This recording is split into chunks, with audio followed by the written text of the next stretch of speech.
श्री कृष्ण कहते हैं, जीवन में सत्य के सूरज को झूठ का बादल कुछ देर के लिए छिपा सकता है, लेकिन कभी समाप्त नहीं कर सकता है।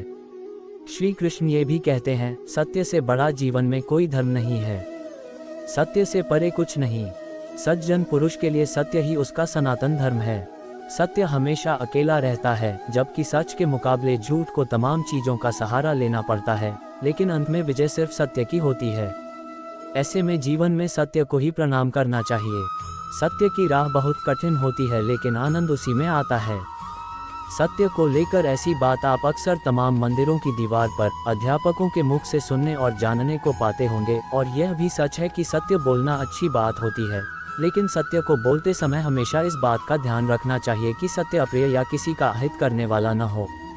आइए जीवन में सत्य और असत्य के बीच का फर्क बताने वाले 5 प्रेरक वाक्य जानते हैं। 1. धर्म की रक्षा सत्य से, विद्या का अभ्यास से, रूप का सफाई से और कुल की रक्षा आपके आचरण से होता है। 2. जिस प्रकार उस जमीन में बीज बोना व्यर्थ होता है, वैसे ही बगैर सत्य की पूजा, जप और तप भी व्यर्थ ही रहता है। 3. सत्य की कामना होती है कि सब उसे जाने, लेकिन इससे उलट झूठ को हमेशा डर लगता है कि कहीं कोई उसे पहचान न ले। 4. असत्य बोलने पर बोले गए झूठ को हमेशा याद रखना होता है, लेकिन सच बोलने वालों को कोई बात याद नहीं रखनी पड़ती है। 5. सत्य उस दौलत के समान होता है जिसे पहले खर्च करो और बाद में उसका जीवन भर आनंद प्राप्त करो, जबकि झूठ वह कर्ज है जिससे क्षणिक सुख तो मिलता है, लेकिन उसका कर्ज जिंदगी भर चुकाना पड़ता है।